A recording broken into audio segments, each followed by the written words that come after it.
Hello everyone, welcome back to another video. I'm Rosie and we are going to be looking at Modern Horizons 3 today in this video. Recently, Magic spoiled stuff for 4 sets, I believe, and we've looked at 2 of them already. So this is our 3rd set, which is perfectly fitting because it's Modern Horizons 3. So I haven't really looked at any of these cards yet. I noticed right off the bat that there's a fetch land right there, so it looks like we're getting reprints of fetch lands. And then there's a new Emrakul. So Emrakul, the World Anew, is a 12 colorless 12/12 legendary creature Eldrazi, and when you cast a spell, gain control of all creatures target player controls. It has flying, protection from spells, and from permanents that were cast this turn. When Emrakul, the World Anew, leaves the battlefield, sacrifice all creatures you control, and it has a madness cost, pay 6 colorless mana. That is interesting that it says pay 6 waste, or colorless, whatever, however you want to say it. Because normally they just write out the symbols and they would put 6 symbols there, I feel like. But maybe I'm crazy, maybe they've done that before. They probably have done it before, but I'm just not used to seeing it like that. So, very interesting, very, very interesting. The thing about Modern Horizons, before we get too far into this, is I just know it's going to cost $1 million to buy a box of it. Like, it's going to be super overpriced.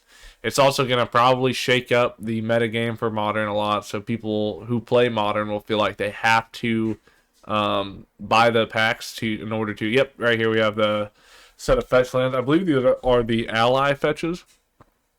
Oh, wow, look at that. I'm a Magic YouTuber for real.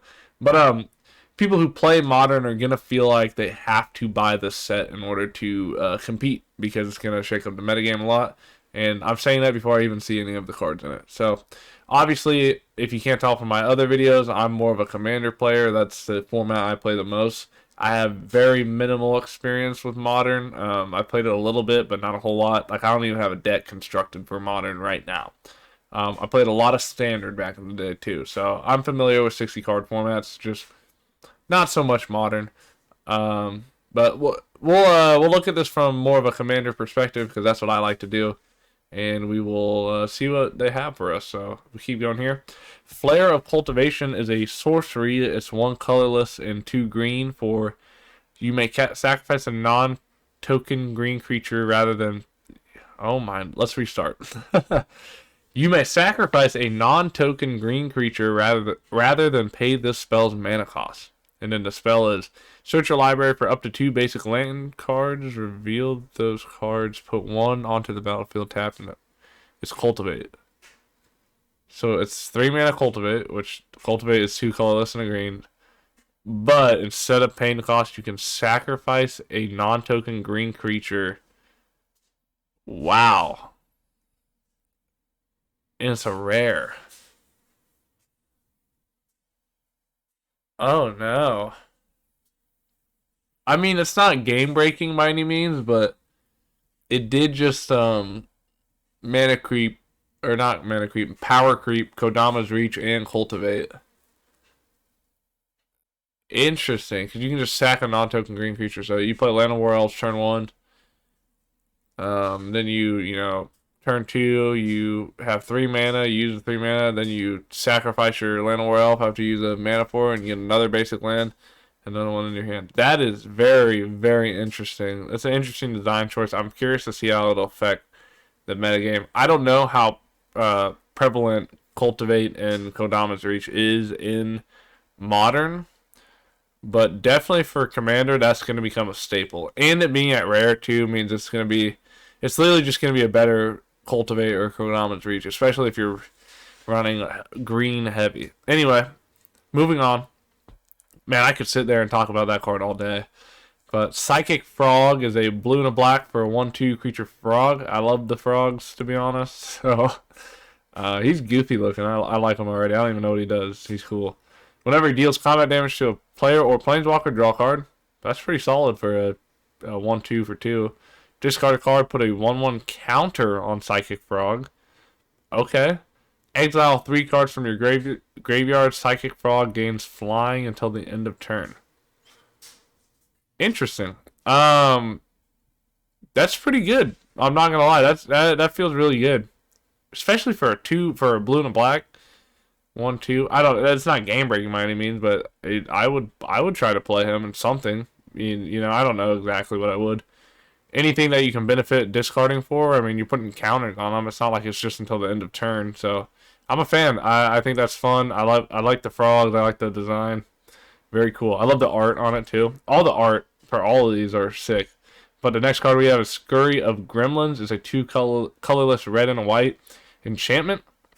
And when it ETBs, create. Oh, it says enters the battlefield again. When we were looking at Bloomburrow, all the cards said enters. It didn't. They didn't have the battlefield on the card. So that's interesting that this says enters the battlefield, even though it's coming out. I guess it is coming out before. Anyway, when ETBs create 2/1/1 red gremlin creature tokens, then you get an amount of energy counters equal to the number of creatures you control. Wow, that's a really good way to get energy if you're playing a token deck, that's for sure. You're getting at least 2 every time you play the card. And then pay 4 energy, creatures you control get +1/+0 and get haste until the end of turn. It looks like we're seeing a return of energy because one of the Fallout Commander decks is kind of based around energy. So this is very interesting indeed. I wonder what other energy cards are going to be out there, because that obviously is not going to be the powerhouse of the deck. It's just at uncommon, so definitely going to be some more energy stuff. More Eldrazi, the return of energy, intriguing graveyard tools. Yep. Here we have an Ajani, it looks like, and he flips into a Planeswalker. Okay. Who would have thought? So Ajani Nakatl Pariah, is it Nakat? He's one colorless and a white for 1/2. When he enters the battlefield, create a 2/1 white cat warrior creature token. Whenever one or more cats you control die, you may exile a Johnny, then return him to the battlefield, transform under his owner's control. That is really strong alone right there. A 1/2 for 2 that makes a 2/1. That is very interesting. And you kill a cat. So you could play, if you're running multiple of these, and I'm thinking about modern here. You're running, let's say you're running 4 copies of Ajani. Well, you could play another Ajani, get another creature token, then sacrifice due to legend rule, and then that will transform the 1 into a Planeswalker. And then you'd have 2/1 tokens. And then you can +2 them to put a 1/1 counter on each cat you control. So very interesting. And then for 0, you can create a 2/1 white cat warrior creature token. If you do, or when you do, you control a red permanent. Other than on Johnny, he deals damage equal to the number of creatures you control to any target. So any red permanent, then you get to deal damage equal to the number of creatures. That is very interesting as well. That feels pretty good for a 0. But +2 to put 1/1 on each cat you control. Like every cat deck is going to want that. But -4, each opponent chooses an artifact, a creature, an enchantment, each opponent chooses an artifact, a creature, an enchantment, and a planeswalker from among the non-land permanents they control, and sacrifices the rest. So everyone, you get 1 copy of everything, you got to stack the rest for full -4. There's a really cheap. I guess you get to choose. Each opponent gets to choose what to keep, so -4 isn't too bad, but. Whenever you flip him, you get to +2 him. He's at 5. You're going to be able to do that next turn. So definitely probably going to be a high priority target for some decks to wipe them off the field, but doesn't feel too strong. Like I said, you can play him and play another Johnny to kill one to flip the other one. What's the rule on if he is flipped and you had another one of him in your hand? Could you play the regular side of him and leave the Planeswalker on the field? I guess if a cat died, then you would. I said you may exile, so maybe you wouldn't have to exile one. I don't know the specifics on that. That'd be an interesting ruling. Anyway, some more reprints. This is Priest of Titania. The classic tap, add a green for each elf on the battlefield. It's a 1/1. It's literally just a guy's cradle on a creature. Nice of it to get a reprint. I think it had been sitting at about like $8 maybe, somewhere around there, maybe $10. So nice of it to get a reprint, and it's uncommon. So hopefully people will be able to pick up a couple copies of it. I know I want a copy of it. I don't have one for my elf deck yet personally. Lately, the Blade Reforged is a great card. I run it in Prosper. It's 2 colorless and a red, 2/2, legendary creature, Spirit Warrior, haste. Whenever it attacks, exile the top card of your library. You can play that card this turn, and whenever one or more cards are put into exile from your library and or your graveyard, you put a 1/1 counter on. So in Prosper, she just gets to get super big from all the exile shenanigans that you do. Here are the full art lands. It says full art Eldrazi land, so oh yeah, you can see the Eldrazi's in the background. Those are kind of cool. If I had like a 5-color Eldrazi deck, I definitely would run these as my basics. They're cool, but I mean, I think I like some of the other basics that they've been doing better. But who knows? Who knows? This is the borderless and the foil etched version of Emrakul. It's cool that Emrakul's getting another card. I actually like the Eldrazi. They're not my favorite by any means, but they are cool. Then here's a borderless serialized version. Not really surprised there. Textured foil versions. That's a cool art. I like that a lot. Honestly, that's cool art too. But very. Ooh, I really like the Psychic Frog frame break. I love when cards, the art. You see how the art's like behind the text on the cards? I really like when cards do that. That's one of my favorite things ever in any card game. It's just cool. And the borderless profile, that's sick. And the retro, I love the retro frames too. I'm a big retro frame guy. It's cool. Here's some of the fetch lands again. That's cool. And then here's the expansion symbol. Kind of feels like that. That's kind of Eldrazi-y. Yeah, like that looks like Emrakul. So that's cool that they're doing that. Anything else? Here, oh, here's the whatchamacallits, the displays for the different stuff. That looks cool right there, whatever's going on right there. That's cool. I just built a sea monster deck recently. I wonder if we'll see any cool sea monster cards here. But Johnny seems to be one of the faces of the set.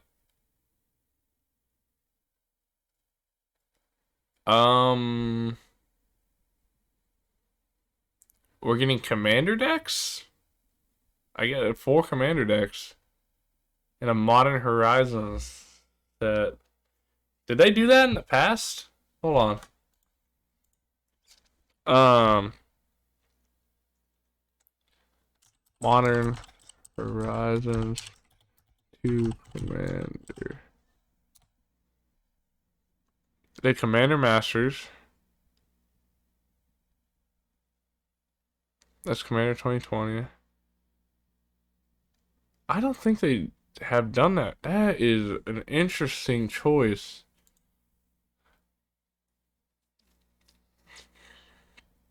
For a modern set, for them to have commander decks.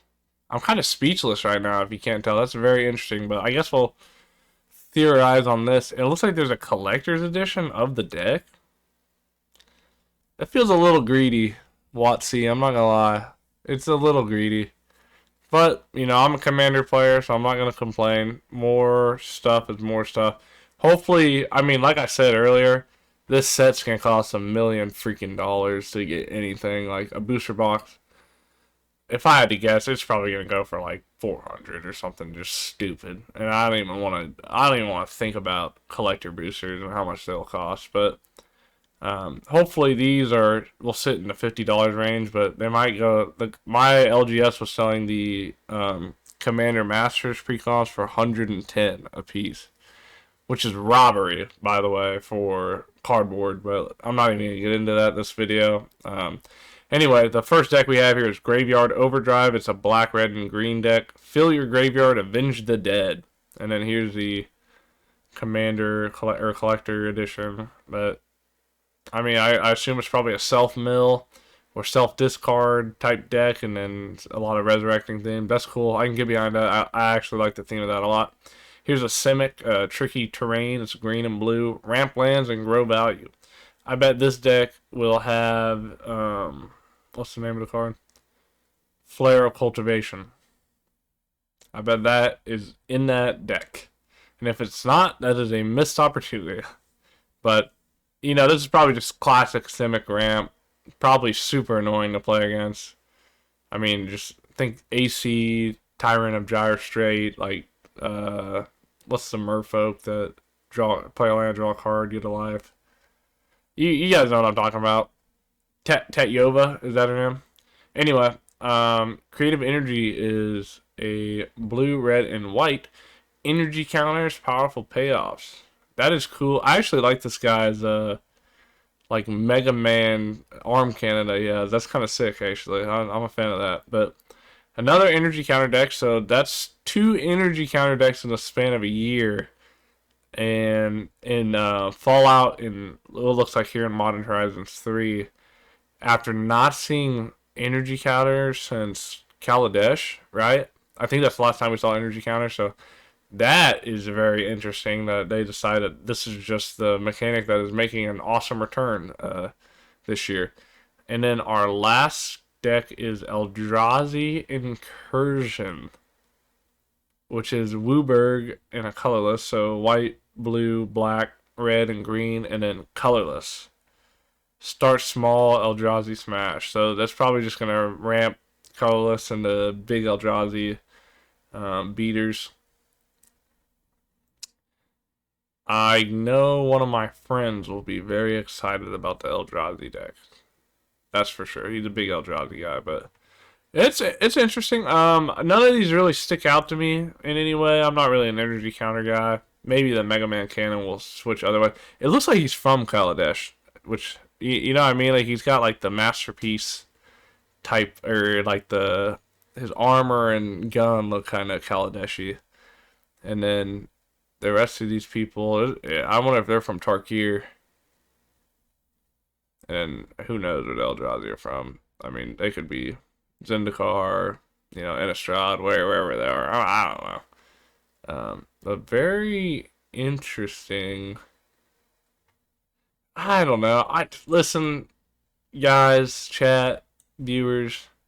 I'm not as excited about Modern Horizons 3 as I am about Bloomborough and Assassin's Creed and Outlaws of Thunder Junction. There's some cool Fetchlands getting reprinted, awesome. It'll make them cheaper. I can pick up some singles and stuff, but I just know that it's gonna be an overpriced set, and it's gonna have all these powerful cards, and everyone's gonna talk about how it completely ruined Modern or whatever. And the fact that it has Commander decks, do we really need 4 commander decks for every single set? Like, this would have been an easy set to just not do commander decks for. It's a modern set. But I do like that they're always making stuff for commanders players. It's just a lot of products, and hopefully it works out. I'm praying it does. Besides that, I mean, tell me what you think in the comments down below. Are you really excited for Modern Horizons 3? Is it about the same vibes that I'm giving off? The cards look cool. Don't get me wrong. But off the first reveal, you can already see the power creep Kodama's reach and cultivate. Like, who knows what else they're going to power creep. Regardless, if you liked the video, don't forget to like and subscribe. It really helps me out. It really pushes me in the right direction to keep making content. Leave a comment down below of any different videos you want to see. I'm still pumping out as many videos as I can. I've been enjoying it a lot recently. Of course, I love this game, and I want to keep making videos for it, but I'm also open to doing different ideas, different videos and whatnot. Besides that, I hope you guys have a good one. I love you all, and I'll see you guys in the next video.